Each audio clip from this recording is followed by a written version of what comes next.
ये topic doctor Tariq अजीज़ साहब ने मुझे दिया, दिखने में तो बड़ा आसान सा टॉपिक है, शायद कोई टिप्स एंड गुर बताऊंगा तो उसे प्रैक्टिस कामयाब हो जाएगी।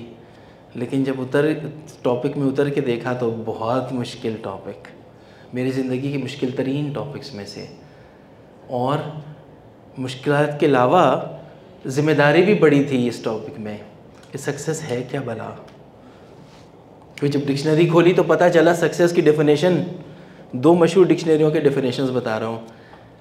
कैम्ब्रिज कहता है अचीविंग द रिजल्ट्स वांटेड और होप्ड फॉर। जो मेरे वेबस्टर है वो कहती है फेवरेबल और desirable outcome, attainment of wealth, favour और एमिनेंस। ठीक, तो मतलब क्या हुआ, जो आप हासिल करना चाहते हैं वो हासिल कर लें तो कामयाब, जो हासिल करना चाहते हैं वो हासिल कर लें कामयाब है। तो हासिल क्या करना चाहते हैं भाई, यहीं से तो कहानी मुश्किल हो जाती है कि हर शख्स का अपना अपना हासिल करने का मिशन है। तो क्या एक कामयाबी का कोई सिंगल फार्मूला है? कभी नहीं।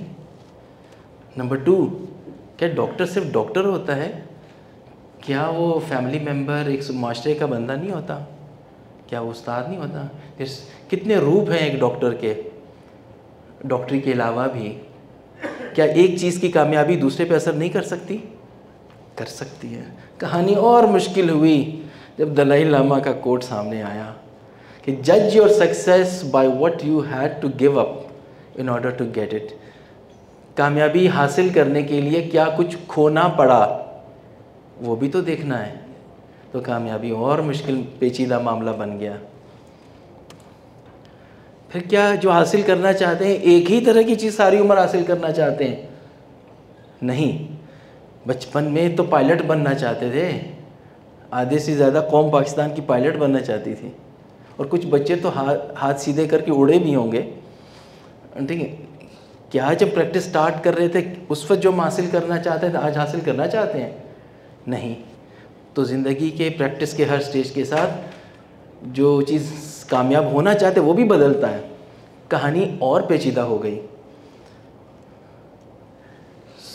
थोड़ा सा फोकस मैं शुरू वाली स्टेज पे करूँगा ताकि टॉपिक के साथ भी इंसाफ हो।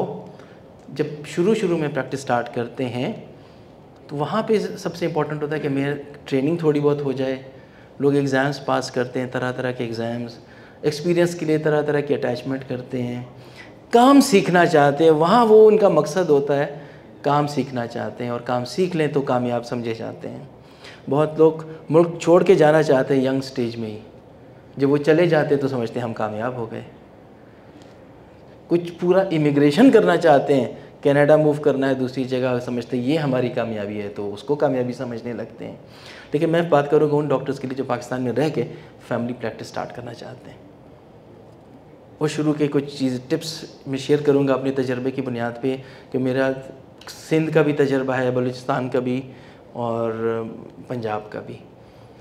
तो मोटी मोटी बातें हैं, तो जस्ट फोकस फ्यू टिप्स। मुझे शुक्र थोड़े से वो नज़र आए, यंग लोग भी नज़र आए जो कि शुरू के स्टेज में शायद वो फ़ायदा उठाएँ इस चीज़ से। पहली चीज़, क्लिनिक खोलें उस जगह पे जहाँ पे आबादी ज़्यादा हो। सुनसान जगह पे खोलने का कोई फ़ायदा नहीं, या ऐसी जगह पे खोलें जहाँ पे बहुत से क्रॉस रोड्स, बहुत से इलाकों के लोग आते जाते हों।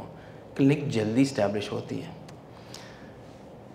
रूरल, अर्बन, पेरी अर्बन, तीन में से अगर आपको चूज़ करना पड़े, पेरी अर्बन एरिया सबसे अच्छा रहता है। शहर के मज़ाफ़ाती इलाके वो इतने डेवलप भी नहीं होते, चंद सालों बाद वो अर्बन में कन्वर्ट ही हो जाते हैं, रूरल लोग भी आ रहे होते हैं, एक अच्छा सा वो होता है। बहुत से कामयाब प्रोजेक्ट पेरिफेरीज़ के रहे हैं। दूसरे नंबर रूरल, वहाँ पे नीड बहुत है, क्लिनिक जल्दी चमकती है, और आपका इखलाक अच्छा हो, काबिलियत अच्छी हो, प्रेजेंटेशन अच्छी हो, क्लिनिक्स की बड़ी जल्दी पिकअप होता है। शहर के अंदर ऑलरेडी सेचुरेशन होती है, लोगों की इस्टेब्लिश डॉक्टर्स होते हैं, 20-20 साल से दिखा रहे हैं, तो आपके लिए मुश्किलात पैदा होती हैं।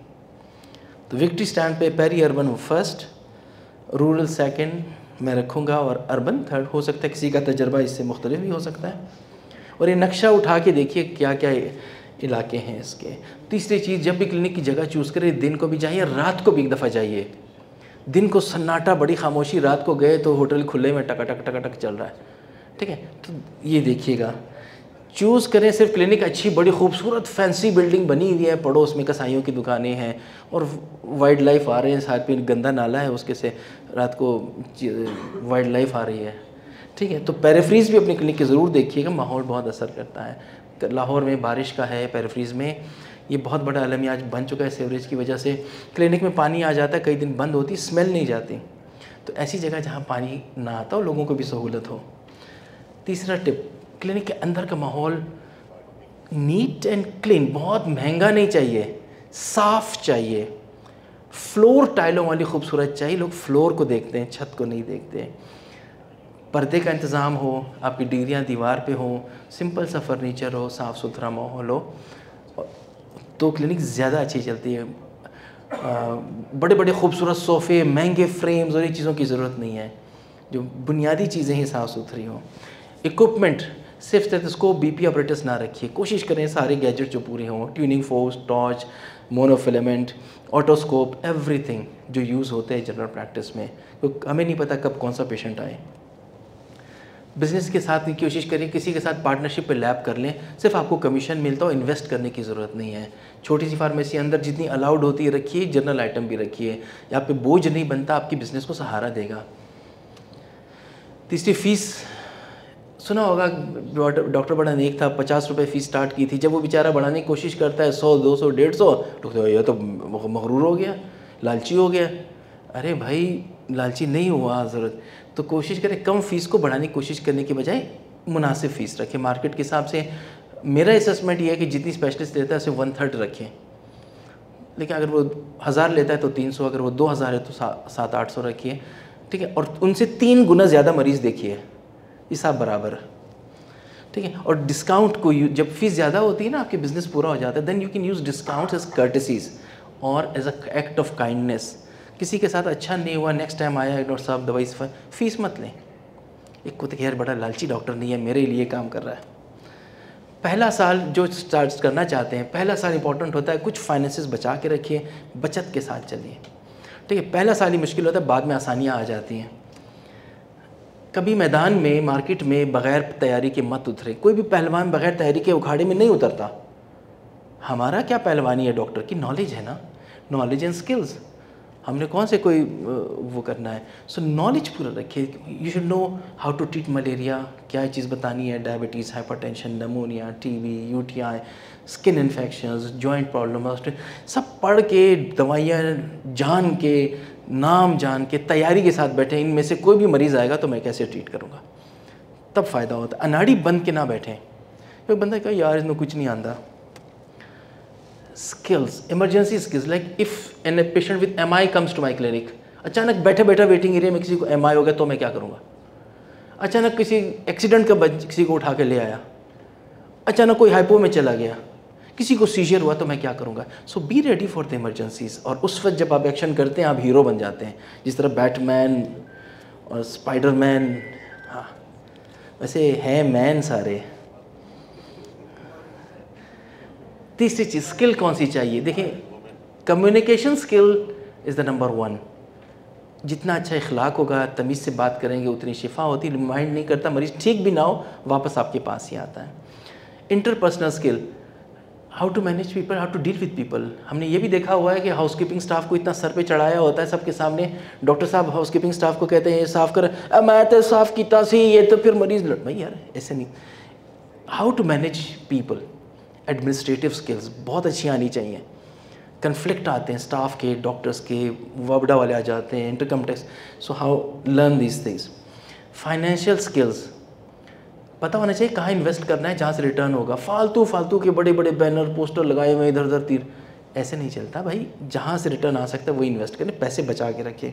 Procedures like haemorrhoid band ligation, suture, laser, जो भी चीज़ सीखनी है, और अल्ट्रासाउंड वो ज़रूर सीखिएगा, आपको उससे बिज़नेस में फ़ायदा होता है, पेशेंट को भी फ़ायदा। थर्ड, सादा MBBS, कुछ लोग उसको सिंपल MBBS कहते हैं, कुछ इलाके में उसको कहते हैं सूखा MBBS, पोटवार के इलाके में। कुछ उल्टाबाद कहते हैं छड़ा MBBS, कहते हैं छड़ा MBBS है, सादा MBBS नहीं। कुछ ना कुछ पोस्ट ग्रेजुएशन ज़रूर करें, चाहे वो 1 ईयर का सर्टिफिकेट क्यों ना हो। So degrees available for you is MCPS, MRCGP International, Masters in Family Medicine, Diploma in Family Medicine. करते जाएं, साल साल पढ़ते जाएं। फिर कामयाबी के लिए मार्केटिंग बहुत सिंपल। एक मरीज़ आया, आपकी क्लिनिक कामयाब होनी चाहिए कि वो जाए तो दूसरे मरीज़ को भेजे कि बड़ा अच्छा डॉक्टर इसके पास जाओ, वो तीसरा चौथा, बाय वर्ड ऑफ माउथ। बाकी बैनर, पोस्टर, इश्तिहार केबल पे कराने से फ़ायदा नहीं होता, लोग ऐसे ट्राइयाँ नहीं करते। And then 2 things you should say. गाँव के बंदे ने मुझे कहा, देखो काबिलियत और इखलाक हो तो थड़े पे बैठा हुआ डॉक्टर भी कामयाब हो सकता है। काबिलियत इखलाक में से कोई चीज़ कंप्रोमाइज़ हो जाए तो महल में बिठा दे, कामयाब नहीं होगा।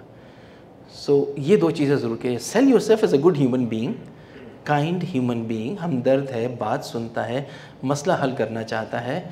नॉलेज अगर गैप भी हो, अगर आप मसला हल, प्रॉब्लम सॉल्विंग करते हैं तो भी मरीज़ खुश होता है। रेफ़र कर सकते हैं, दूसरे से ओपिनियन ले सकते हैं, इंटरनेट से सर्च कर सकते हैं, गाइड कर सकते हैं। So many things that you can do as a human being. अगर आपकी डॉक्टरी की स्किल थोड़ी कम भी पड़ जाए तो ये रखिएगा marketing. Sell yourself, competent doctor and बाइखलाक डॉक्टर। फ्री कैंप्स का लोग बड़ा फ्री कैंप्स लगाएंगे भाई।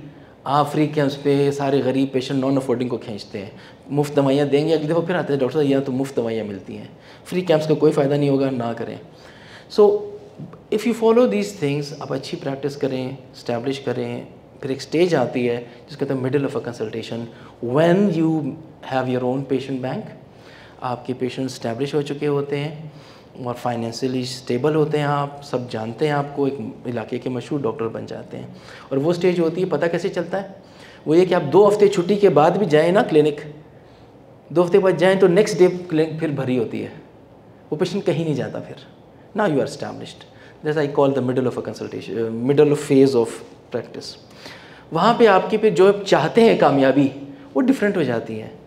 वहाँ पे एक तड़प होती है कि यार मैं ज़रा क्लिनिक अपग्रेड कर लूँ। आप लोगों से बहुत से लोगों ने किया होगा, जब फाइनेंशियली स्टेबल हुए, क्लिनिक अच्छी कर दी, रिफर्बिश किया, बड़ी क्लिनिक बनाई, बड़ी बिल्डिंग ली, हॉस्पिटल में कन्वर्ट किया। एक जेन्युइन सी बात है, इसका फ़ायदा होता है, यही स्टेज है उसको करने का। फिर उस वक्त तक आप जब प्रैक्टिस इस्टेब्लिश कर रहे होते हैं, बच्चे भी बड़े हो चुके होते हैं, तो उस वक्त की कामयाबी ये होती है कि मेरे बच्चे को अच्छी जगह एडमिशन मिले, ए लेवल्स, ओ लेवल्स, और इस वक्त होता है। तो कोशिश करें बच्चों के लिए साथ ऐसे हो कि अच्छी जगह पे। मैंने आगा खान की तस्वीर लगाई है, कोई पीछे जो बिल्डिंग नज़र आ रही है वो हमारे हॉस्टल है, ये गेट के पास। तो आगा खान, लम्स और इस तरह के अच्छे अच्छे इदारों में बच्चों का दाखिला मिल जाए तो ये आपकी कामयाबी होती है कि मैंने इतनी मेहनत की, आज बच्चे अच्छी जगह पढ़ रहे हैं। ये वक्त होता है। फिर एक कामयाबी का ये होता है कि घर अपग्रेड करते हैं फैमिली के लिए। बहुत से लोगों ने इसी स्टेज पे किया होगा, घर अपग्रेड करते हैं, छोटे घर से बड़े में, रेंट से ओन हाउस में, डिसेंट ट्रांसपोर्ट, मेहरान से, कल्टस से होते कोरोला, देन ऊपर जाते हैं। ठीक है, ये वो मिडिल स्टेज की कामयाबियाँ हैं जो साथ स्टेबल होता है। दुनियावी कामयाबियाँ। कुछ लोग लग्जरी के पीछे भी जाते हैं, लग्जरी को हम रिकमेंड नहीं करते। यहाँ पे ट्रैप है, ट्रैप। वो मुझे कहते हैं हनी ट्रैप मैं तो फिर डर ही गया क्योंकि चुप के वीडियो ना बना रहा हो। तो ट्रैप है यहाँ पे, अगर लग्जरी की तरफ गए वहाँ एक ट्रैप में फंस सकते हैं। ठीक है, अगर सही फ़ैसला मिडिल में ना किया फिर एक मुश्किल में फंस सकते हैं, कामयाबी उल्टी पड़ सकती है। वो है वर्क लाइफ बैलेंस।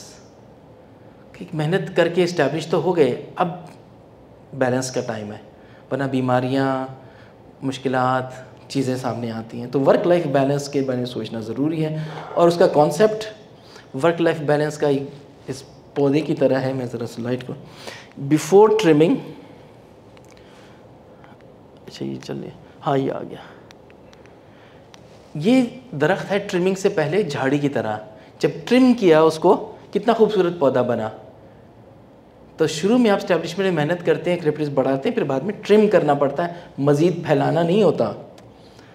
बच्चों को ज़रूरत पड़ जाती है पेरेंट्स की चीज़ों की, ठीक है, उनको आपके पैसे के अलावा आपकी भी ज़रूरत होती है।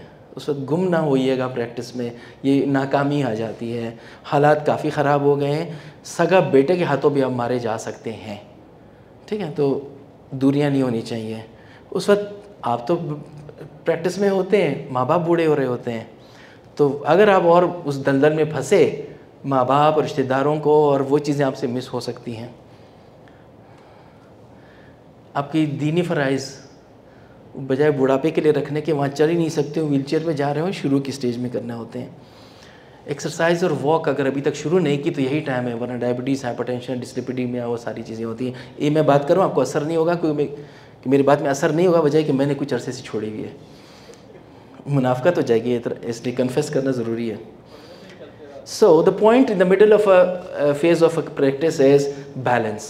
अगर आप उस पत्थरों को देखिए, आपसे मैं पूछता हूँ क्या सारे पत्थर एक साइज़ के हैं? क्या सारे नंबर एक है? कोई मोटा, पतला, टेढ़ा, सीधा?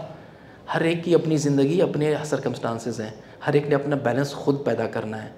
ये पत्थर, इसमें कोई भी स्क्वायर शेप का नहीं है, लेकिन इस तरतीब से रखना होगा कि आपकी ज़िंदगी बैलेंस हो। यही बहुत बड़ी कामयाबी बीच में होती है। Health, family life, personal life, education life, practice, सारा कुछ। ये मैं एक हॉस्पिटल का, मैं डॉक्टर, मैंने आपको दिखाया है बेगम जान हॉस्पिटल इस्लामाबाद का। ये इनके ना अपने जो प्रैक्टिस रिलेटेड या जो भी इंतज़ामी चीज़ें, मैं उसकी बात नहीं, एज अ ह्यूमन बीइंग, क्योंकि इनको स्टडी किया है, इनका ह्यूमन फैक्टर मैं आपके साथ रखते हैं। बड़े अच्छे लेसन हैं इनके, 10-15 साल से इनकी रूटीन में आपसे शेयर करता हूँ। एक काम उन्होंने पक्का किया हुआ है कि फ़जर की नमाज़ मस्जिद में पढ़नी है, कुछ भी हो जाए वो नहीं छोड़नी। जॉगर पहन के जाएंगे, फिर 1 घंटा वॉक करेंगे, ठीक है, वॉक करके घर आएंगे, नाश्ता करके 8 बजे क्लिनिक जाना ही जाना है। 8 से 5 प्रैक्टिस करनी ही करनी, उसके बाद से 1 मिनट में नहीं करनी। 2 दिन छुट्टी ज़रूर करनी है। 5 बजे के बाद क्या क्या अपने फार्म हाउस में जाना होगा। वहाँ पे उन्होंने बकरियाँ भी पाली हुई हैं, वैसे बताने की बात नहीं है, लेकिन वो जो शौक़ है ना गार्डनिंग का, दूसरे वो पूरे होते हैं। फिर घर जाएंगे, 10 बजे सोना ही सोना है, फ़ोन ही नहीं उठाना। पीछे हॉस्पिटल में एमओज और कंसल्टेंट बिठाए हुए वो ही देख रहे होते हैं, इन्होंने नहीं करना। फिर सुबह फिर उठना है उन्होंने। वंस अ मंथ इन्होंने दोस्तों की पार्टी रखी होती, सारे बचपन के दोस्त हैं, उनके साथ बैठ के गैदरिंग। ये गैदरिंग बड़ी कीमती होती है दोस्तों का, हम सब भूल चुके होते हैं, मैं भी भूल चुका हूँ इधर उधर, लेकिन वो ग्रुप आता है उसी तरह जैसे बचपन में ये 10-10-20 रुपए जोड़ के पैसे देते थे, अभी भी उसी तरह करते हैं। कोई कहता है वही बच्चों की तरह रहते हैं, वही यादें ताज़ा होती हैं। ये गोल्डन मोमेंट्स होते हैं। जो एप्पल का मालिक है उसने मरने से पहले यही कहा था कि मुझे कुछ नहीं, ये टाइम मुझे याद रहता है। प्लस डोनेशंस टू एवरीवन, हाथ खुला होता है तो लोगों की, फैमिली की, किसी की बच्चों की शादियाँ, किसी का घर बना दिया, बताया तक नहीं कि ये किसने बना के दिया, यहाँ तक अब देते हैं। और उनकी गोल्डन बात जो उन्होंने एक दफ़ा की थी एज अ पर्सन, उनका ये कहते हैं अल्लाह की मुलाजमत करनी चाहिए, बड़े अच्छे पैकेज मिलते हैं। ठीक है, तो मुझे अल्लाह ने एक बहुत अच्छे पैकेज पे मुलाजिम रखा हुआ है, तो दुनिया संभल जाती है। ठीक, रोल ऑफ वाइफ, इस तमाम चीज़ों की, घर का सुकून, पीछे से कोई संभालने वाला हो, वो भी बहुत ज़रूरी होता है, उसको ज़रूर अप्रिशिएट किया करें। जिम्मेदारियाँ होती हैं, उसके बगैर कामयाब तो हो जाएंगे लेकिन तकलीफ़ दे कामयाबी होगी। फिर मिडल के बाद एक लास्ट स्टेज है, लास्ट स्टेज आएगी, सॉरी लास्ट तो नहीं, लेटर स्टेज, जहाँ ये जिम्मेदारियाँ पूरी हो जाती हैं, उम्र भी आगे बढ़ जाती है, बहुत सीनियर हो जाते हैं। अब मैं ये नहीं कहूँगा कि इस हाल में भी मौजूद है, नहीं, इस हाल में कोई नहीं है। बच्चों की शादियों में ज़रा एक कामयाबी का देखिएगा, ये बहुत एहतियात से, खुशी सबसे इंपॉर्टेंट चीज़ होती है, बाकी चीज़ें सेकेंडरी रखिएगा। ये इसमें गलतियाँ काफ़ी हो जाती हैं माँ बाप से, ठीक है, इसमें बड़े ध्यान से हर एक अपने स्टाइल से करे, लेकिन बच्चे को प्रायोरिटी पे रखिए, क्योंकि बहुत मुश्किल है। सारी कामयाबी, एक तरफ रोती हुई बेटी वापस आएगी, ये दुख अपनी जगह होता है, सारी खुशियाँ मलियामेट, या बेटा बेचारा परेशानी में हो, टेंशन में हो, इधर उधर हो। तो ये ज़रा मैं इसमें भी कामयाबी हासिल ज़रूर कीजिएगा।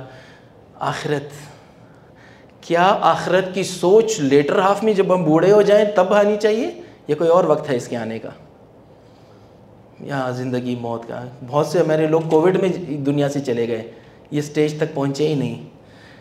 क्या वो पछताने का वक्त है? सर बस आखिरी चंद स्लाइडें, इतने ख़तरनाक अंदाज में, और मुझे डर गई, मैं ख़त्म करने वाला सर। क्या वो सारा कुछ जो हासिल किया वो किस कीमत पे हासिल किया? ठीक, तो आखिरत के जो ख्याल है वो शुरू में ही आना चाहिए, डे वन से ही रखिए। ये आखिरत का ख्याल आखिर की चीज़ नहीं है, ये शुरू की चीज़ है। आखिरत का ख्याल शुरू से ही होना चाहिए। और हम ब्लेस्ड है कि हमें अल्लाह ताला ने जन्नत के दरवाज़े पे खड़ा किया हुआ है। वो कैसे? बहुत सी अपॉर्चुनिटीज़ हैं। जिस दिन यतीम आए कोई फ़ीस मत लें, दरवाज़ा। इन्वेस्ट करनी है तो यतीमों की तालीम पे ख़र्च करें। ठीक। मज़दूर, देखिए मज़दूरों की कभी दिहाड़ी लगती है कभी नहीं लगती, वो उतना ही कमाता है जितना बच्चों का पेट पाल सके। उसके साथ बहुत अच्छा सलूक करें, इसका मतलब आपने पूरी फैमिली के साथ अच्छा सलूक किया। जब कोई घर में एक कमाने वाला वो बीमार हो तो उसके साथ अच्छा सलूक करें, तो उसके मतलब आप पूरी फैमिली के साथ अच्छा सलूक किया। वो बावकार बेवाएँ जिनको हालात की वजह से ख़ुद काम करती हैं उनके साथ अच्छा सलूक करें। और वो बूढ़े माँ बाप जिनको बच्चे नहीं ध्यान रखते, वो आपके आ जाते हैं तो उनसे बात करें, बुलाएं, उनके साथ दिल रखें। ये भी एक कैटेगरी है जो आपको जन्नत में इजीली पहुंचा सकता है। बाकी बिज़नेस भी मिलेगा, सारा कुछ मिलेगा। रूटीन में अगर एक दुआ जो हमारी बहुत, जो सूरह बकरा की आयत नंबर 201 है, बहुत छोटी सी है, पढ़ते भी हैं हर वक्त, रब्बना आतिना फिद दुनिया हसनतन व फिल आखिरति हसनतन व क़िना अज़ाबन्नार। बहुत मुख्तसर दुआएं, शुरू से आदत रखिएगा। प्रैक्टिस भी कामयाब, दुनिया भी कामयाब, और जो गलतियाँ हम करते हैं वो इंशाल्लाह नहीं करेंगे। Thank you so much.